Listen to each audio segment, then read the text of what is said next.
होगा। और प्रभु को केवल प्रेम ही चाहिए, राम ही केवल प्रेम प्यारा, है ना।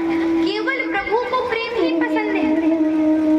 आपका भाव, आपका प्रेम प्रभु को और कुछ नहीं चाहिए, केवल और केवल आपका भाव चाहिए, केवल और केवल आपका प्रेम चाहिए, और प्रभु को कुछ नहीं चाहिए। प्रेम ही तो था, तभी तो भगवान ने दुर्योधन के 56 भोग त्याग दिए और विदुर जी के घर जाकर के उन्होंने छिलके खाए, साग रोटी खाया। किसके कारण? प्रेम के वसाते। दुर्योधन का मेवा त्यागे, साग विदुर घर खाई,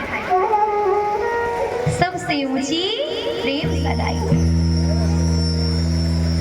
केवल और केवल प्रभु को सबसे ज्यादा प्रिय है तो क्या प्रिय है? प्रेम। प्रभु को प्रेम ही चाहिए, प्रेम के वश आकर ही प्रभु सबका उद्धार करते हैं। बताइए, जैसे दुर्योधन ने कहा कि भगवान आप मेरे यहाँ भोजन करिए, तो भगवान ने कहा कि देखो दुर्योधन, भोजन 2 ही परिस्थितियों में होता है। कौन कौन सी परिस्थिति पता है आप लोगों को? पहली परिस्थिति सुनिएगा, या तो खाने वाले में भूख हो तब वो खाएगा, या तो खिलाने वाले में वो प्रेम हो, या तो खिलाने वाले में वो प्रेम हो तब इंसान खाएगा। अब हमारी ऊपर आज ले लीजिए, आज के जो हमारे यजमान जी हैं, इनके यहाँ हमारा आज निमंत्रण। सुबह हमने किया नाश्ता, भूख नहीं थी दोपहर का भोजन करने के लिए, लेकिन इतना प्रेम दिया इन्होंने कि फिर भी हम गए भोजन के लिए। केवल और केवल प्रेम। देखिए, मनुष्य को कुछ नहीं चाहिए, केवल प्रेम चाहिए। इनके प्रेम के कारण ही आज हम प्रसाद पाने गए, और सच में बहुत अच्छा लगा। इसके पहले है मतलब कि आज 3-4 दिन हो गए मिले नहीं थे, आज ही मिले, लेकिन पता चल जाता है ना इंसान को किसमें क्या भाव है, और सच में पता चल गया बहुत अच्छा प्रेम है, प्रभु के प्रति अलौकिक प्रेम है। तो प्रभु तो केवल प्रेम से ही प्रसन्न होते हैं। प्रभु को क्या चाहिए? आपको भाव चाहिए। प्रभु सदैव कहते हैं, भाव का भूखा हूं मैं, भाव ही एक सार है, और भाव से भजे जो सदा, उसी का बेड़ा पार है। अरे भाव बिना सब कुछ भी दे दो, मैं उसे लेता नहीं, भाव से एक पुष्प दे दो, वो मुझे स्वीकार है। प्रभु को केवल और केवल आपका भाव चाहिए। प्रभु ने बड़े सुंदर शब्द कहा है, अरे अन्न धन और वस्त्र भूषण कुछ न मुझको चाहिए, बस आप हो जाए मेरे पूर्ण सत्कार है। बस आप हो जाओ प्रभु को, आप स्वयं समर्पित हो जाओ कि प्रभु हम अच्छे हैं, बुरे हैं, हमें नहीं पता हम कैसे हैं, हम जैसे भी हैं बस आपके हवाले हैं, आप जानो, आपका काम जाने, आप संभालो, हम तो बस आपके आश्रित हैं, आपकी शरणागति, आपकी शरण में हैं। हे प्रभु, हमारी शरणागति को स्वीकार कीजिए, हम पर कृपा कीजिए। हम नहीं जानते हम अच्छे मार्ग पे चल रहे हैं, हम नहीं जानते हम बुरे मार्ग पर चल रहे हैं, हम कैसे हैं हमें नहीं पता, सब प्रभु आप ही जानते हो हम कैसे हैं। हे दीनानाथ, हम पर कृपा करिए ताकि हम निरंतर आपकी भक्ति करते रहें, निरंतर आपकी सेवा करते रहें। और प्रभु ने गीता में भी कहा है, क्या कहा है? पत्रम पुष्पम फलम तोयम यो मे भक्त्या प्रयच्छति तदहं भक्त्युपहंतम अश्नामि प्रयतात्मनः। अर्थात मेरा भक्त भाव से मुझे पत्र पुष्प फल जल जो भी समर्पित करता है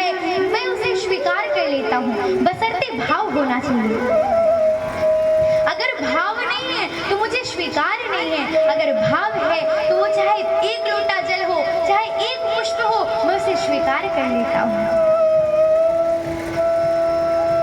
केवल और केवल आप मेरे रहिए, मुझको ना अन्न दीजिए ना धन दीजिए, बस आप मेरे रहिए, आप मेरी मुझ में समर्पित रहिए, तो अवश्य ही आपका कल्याण होगा। और सत्य बात है, जिसने प्रभु से प्रेम किया है, प्रभु ने उसके जीवन के सारे संकट को दूर कर दिया है। उसके जीवन में कभी कोई कष्ट नहीं आने दिया, प्रभु ने सदैव उनका कल्याण किया है। बोलिए श्री वृंदावन बिहारी लाल की जय।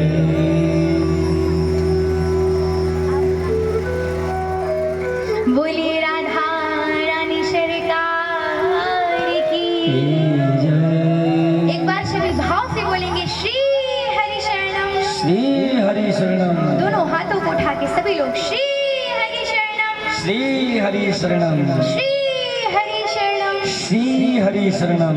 तो देखिए महाराज, भक्ति हो तो ध्रुव जी जैसी, भक्ति हो तो प्रहलाद जी जैसी।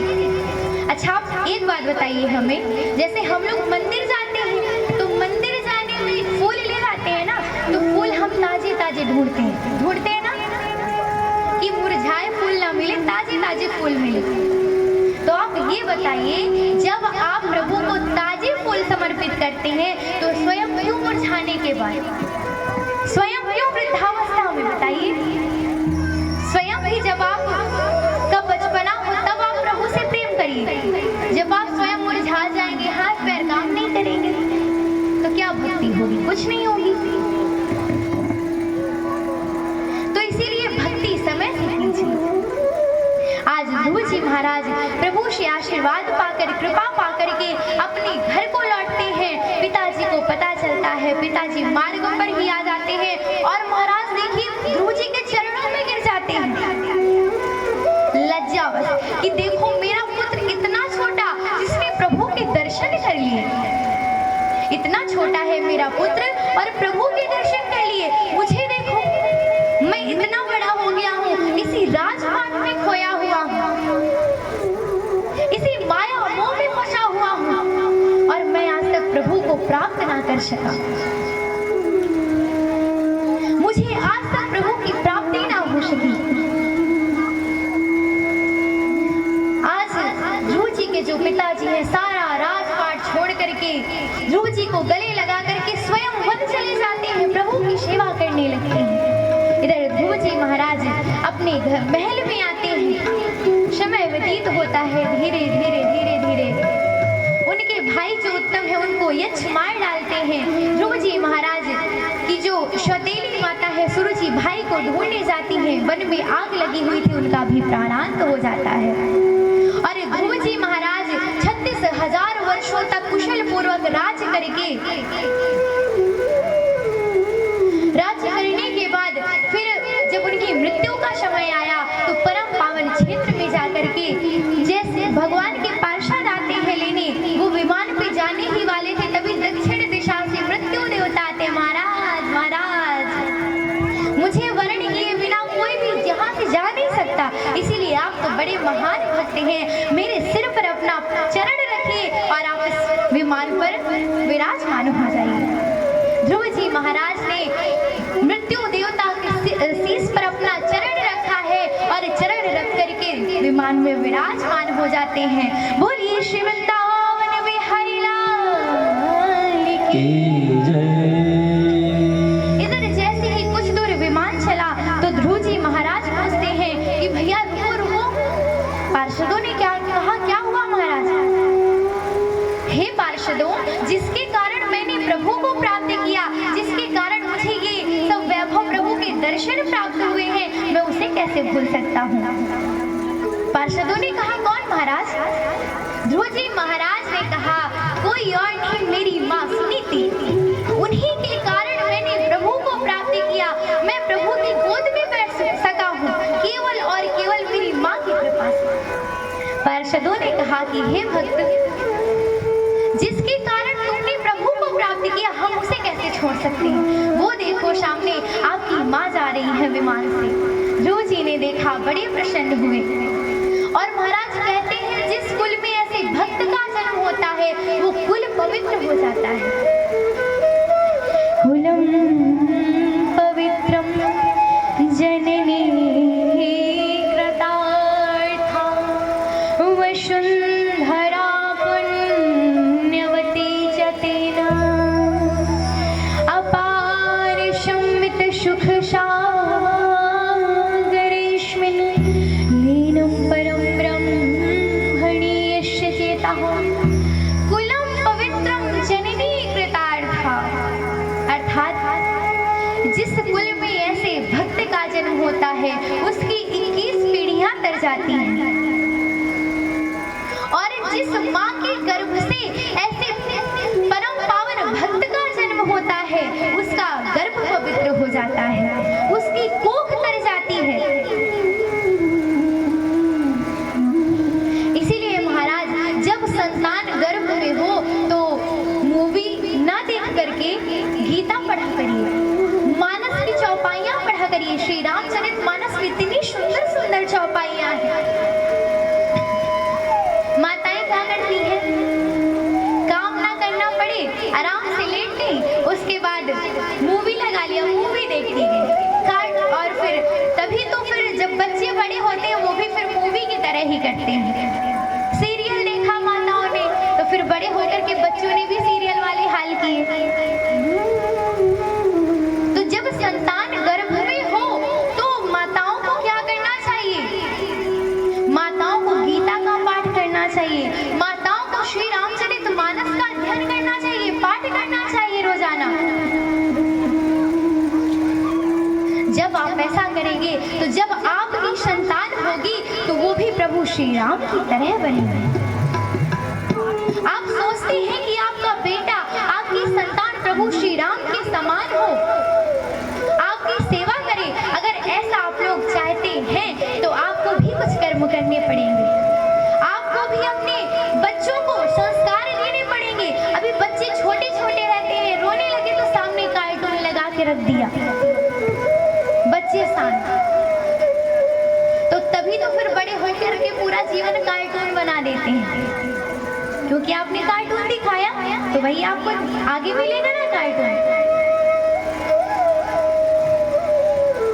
बच्चे छोटे रहे तो फोन न दिखाया करिए, खुद चौपाई पढ़िए और उनको भी चौपाई सुनाइए,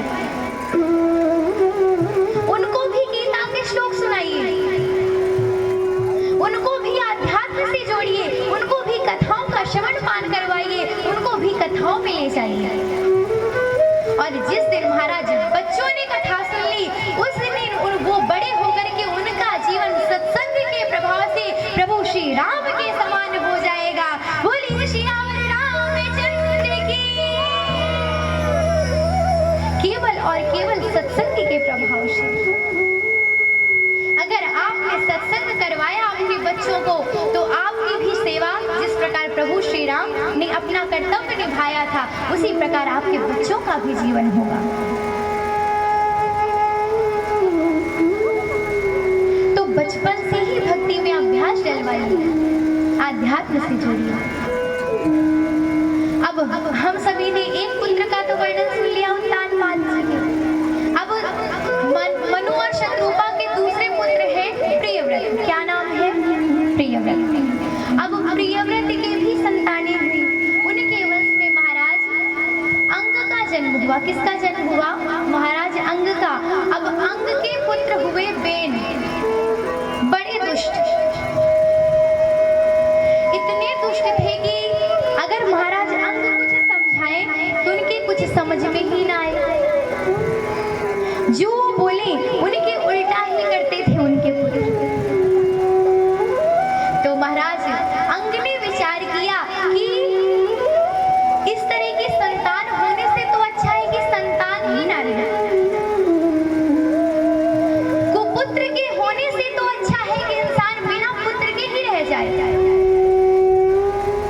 अगर पुत्र नहीं होगा तो इंसान को तो यही दुख बना रहेगा कि चलो भगवान ने संतान नहीं दी, लेकिन अगर कहीं कुपुत्र हो गया तो पूरा जीवन नष्ट कर देता है।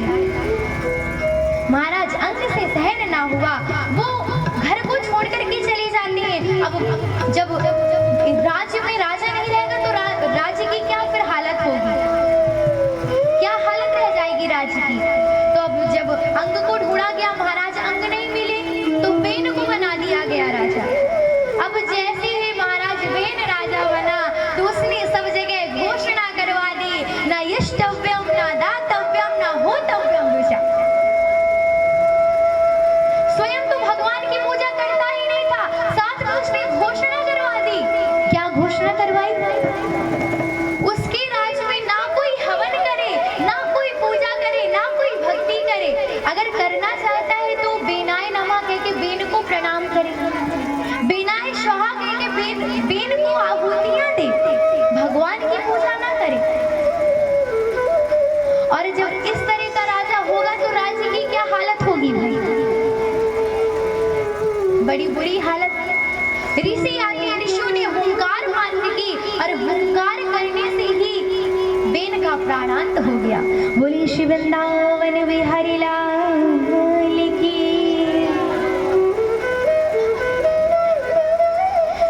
ऋषियों ने क्या किया भाई, अब राज्य को चलाने के लिए राजा की आवश्यकता। जंघा का मंथन किया तो उससे एक छोटा बौना पुरुष निकला जिसका नाम था निषेध।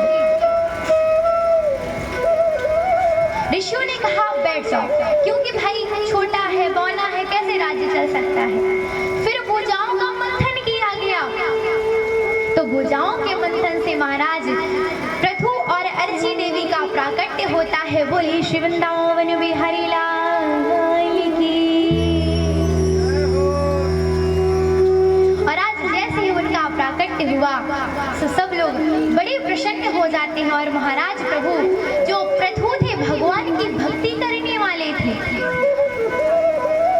भगवान को बहुत मानते थे, उन्होंने इतने यज्ञ करवाए, इतने यज्ञ करवाए, सब लोग बड़े खुशहाल थे। और कहते हैं इन्हीं के नाम से अपनी जो धरती माता है, इनका नाम पृथ्वी पड़ा। 100वां यज्ञ करवा ही रहे थे कि इंद्र ने घोड़ा चुरा लिया। तो गुरुदेव ने समझाया कि देखो बेटा, अगर भगवान को प्रसन्न होना होगा तो वो 99 यज्ञ में ही प्रसन्न हो जाएंगे।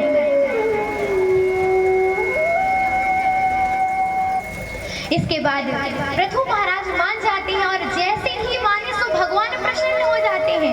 भगवान ने प्रसन्न होकर के चतुर्भुज रूप के दर्शन दिए, और जैसे ही चतुर्भुज रूप के दर्शन दिए सो महाराज पृथु बड़े प्रसन्न हो जाते हैं। बोली श्री वृंदावन बिहारी लाल की। और हमारे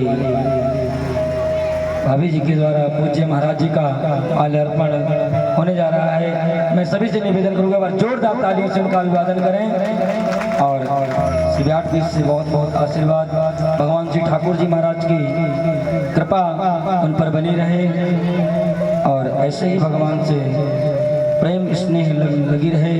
जय श्री राधे, जय श्री श्याम। बोली श्री वृंदावन बिहारी लाल की जय। बोलिए राधा रानी सरकार की जय। बोलिए श्रीमद् भागवत महापुराण की जय जय श्री राधे, जय जय श्री राधे, जय जय श्री राधे श्याम। और आज जैसे ही महाराज पृथु को भगवान के चतुर्भुज रूप के दर्शन हुए, तो अच्छा ये बताइए, अगर भगवान आपको दर्शन दे तो आप भगवान से क्या मांगोगे? भगवान आपको दर्शन दे दे तो आप भगवान से क्या मांगोगे? भगवान जी अच्छी अच्छी गाड़ी दे दो, अच्छा सा घर बनवा दो, यही मांगोगे ना? हाँ, नहीं मांगेंगे। चलिए फिर बहुत अच्छी बात है। अच्छा, एक मैया थी, वो भगवान की खूब पूजा किया करती थी, प्रभु नारायण की खूब पूजा करे वो। तो एक दिन भगवान प्रसन्न हो गए, अंधी थी वो, तो भगवान ने दर्शन दिए, बोला माता आप कुछ मांग लो, मैं आपसे बड़ा प्रसन्न हूँ। तो माता ने सोचा कि भाई ऐसे मांग लेंगे तो हो सकता है हमारा वरदान प्रभु दे रहे हैं व्यर्थ में चला जाए, कोई कार्य ही ना है उसका। तो ऐसा करते हैं, घर पे जाके जाके बहू और बेटों से पूछ लेते हैं, उसके बाद बढ़िया मांग लेंगे। तो बोलती हैं प्रभु आप कल आइएगा, हम कल आपसे वरदान मांगेंगे। प्रभु ने कहा ठीक है भाई। वो बूढ़ी औरत घर जाती है और सारा वृतांत बताया कि प्रभु ने मुझे दर्शन दिए हैं और ऐसा ऐसा कहा है कि आप मांग लो, एक वरदान आप मांग सकती हो। तो बहू ने क्या कहा, माँ जी आप संतान मांग लीजिए, मेरे कोई संतान नहीं है, मुझे एक पुत्र की प्राप्ति हो जाएगी तो बड़ा अच्छा होगा। बेटी ने कहा माँ हमारे पास धन नहीं है, तो कुछ धन मांग लो तो हमारी जिंदगी अच्छी से, हमारा जीवन अच्छे से कट जाएगा। तो बुढ़िया मैया कहती है मेरे आंखें नहीं, क्यों ना मैं आंखें ही मांग लूं। तो अब प्रातः काल हुआ, माँ मंदिर जाती हैं, प्रभु ने फिर दर्शन दिए। बोलते हैं माँ आप कुछ सोच के आई हैं, क्या मांगना है आपको? तो माँ ने कहा कि हाँ प्रभु मैंने सोच लिया। प्रभु ने कहा क्या चाहिए आपको? तो बूढ़ी औरत बोलती है कि मैं अपने पोते को सोने के पल्ले में झूलते हुए देखना चाहती हूँ। अर्थात एक वरदान में तीनों चीजें मांग ली। भाई जब आंखें होंगी तभी देखेगी, जब धन होगा तभी सोने का पल्ला होगा, और जब पुत्र होगा तभी सोने के पल्ले में झूलेगा। तो वरदान भी मांगिए तो ऐसे मांगिए कि सब कुछ मिल जाए, केवल थोड़ी सी बात है। क्या कहा कि मैं अपने पोते को सोने के पल्ले में झूलते हुए देखना चाहती हूँ।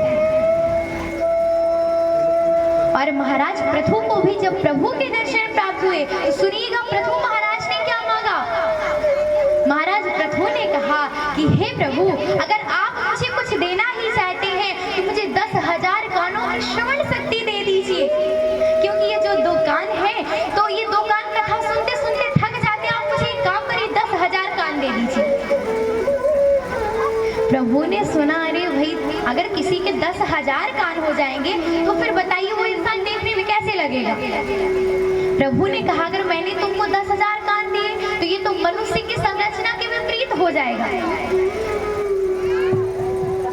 तो फिर महाराज पृथु ने कहा लेकिन मुझे तो यही चाहिए, क्योंकि ये जो मेरे कान हैं कथा सुन के थक पड़ा जाते हैं।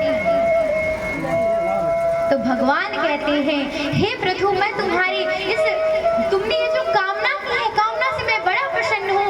जाओ मैं तुम्हें वरदान देता हूँ, तुम्हारे 2-2 कानों में 10,000 कानों की श्रवण शक्ति देता हूँ। जाओ तुम प्रभु की कथा सुनते सुनते थकोगे नहीं, सदैव सुनते रहोगे, निरंतर प्रभु की भक्ति करते रहोगे। बोली श्री वृंदावन बिहारी लाल की।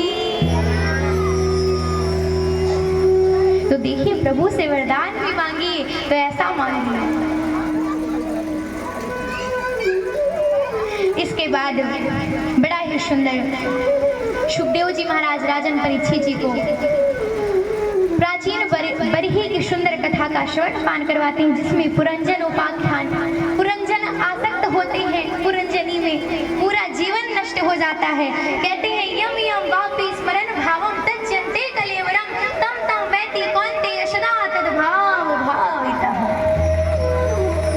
कहते हैं मनुष्य मरते समय जिसका स्मरण करता है उसका अगला जन्म उसी रूप में होता है।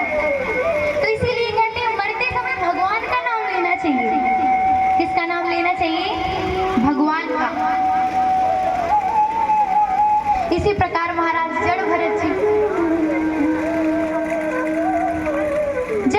भी प्रभु की बड़ी भक्ति करते, सारा राजपाट कुशल पूर्वक किया और कुशल पूर्वक करने के बाद उनका जब अंतिम समय आया तो वन में चले आए, प्रभु का भजन करने लगे। लेकिन अब एक दिन नदी के किनारे गए तो एक हिरनी का बच्चा, हिरनी गर्भवती थी, शेर ने दहाड़ लगाई तो हिरनी ने छलांग लगाई। अब जैसे हिरनी ने छलांग लगाई तो जो हिरनी का गर्भ था वो जल में गिर के बहने लगा। उनसे देखा ना गया, उन्होंने उस हिरनी के बच्चे को उठा लिया, उसका पालन पोषण करने लगे और इतना आसक्त हुए कि सब कुछ भूल गए, प्रभु की भक्ति करना ही भूल गए। तो कहते नहीं है आए थे हरि भजन को और आटन लगे कपास। तो प्रभु का भजन करना, प्रभु की भक्ति करना सब कुछ भूल गए। बस उस हिरण में इतना आसक्त हुए कि पूरा जीवन व्यर्थ कर दिया। अगर हिरण कहीं चला जाए तो इतने परेशान, इतने व्याकुल कि ढूंढने लगते थे जा जा के उसे।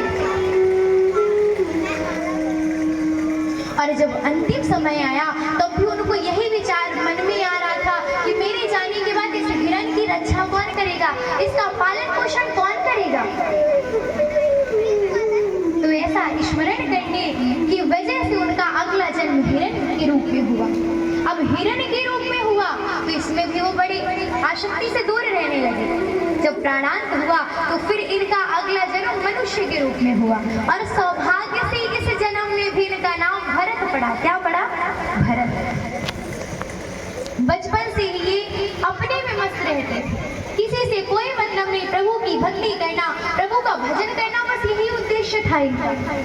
केवल और केवल प्रभु की सेवा करते रहते, लेकिन आसक्ति से बड़े दूर रहते थे महाराज। धीरे धीरे समय व्यतीत हुआ, पिताजी का प्राणांत हो जाता है, माता जी का प्राणांत हो गया। और जब माता पिताजी का प्राणांत हुआ तो भाइयों ने घर से निकाल दिया। लेकिन अब भाभियों ने समझाया कि आपने घर से निकाल दिया, अगर कोई देखेगा तो क्या बोलेगा कि भाई है, उन्होंने सारा धन ले लिया, सारा घर बार ले लिया और घर से निकाल दिया। तो आप ऐसा कार्य करिए कि जाकर के घर ले आइए और घर ला करके जड़ भरत जी को जूठे बर्तन साफ करने में लगा दिया। अब भरत जी तो आत्माराम भगवान में मस्त रहते हैं। कुछ दिन तो बर्तन साफ किए, फिर बर्तन ही साफ करना प्रारंभ कर दिया। बर्तन ही साफ कर देने लगे, बर्तन फोड़ने लगे। भाई खेत ले गए, खेत में बोल दिया कि गड्ढा खोद दो। तो ऐसा गड्ढा खोदा, जब भाई चले आए कि वहां पर एकदम कुआं के प्रकार गड्ढा हो गया। भाई ने कहा तुम तो सच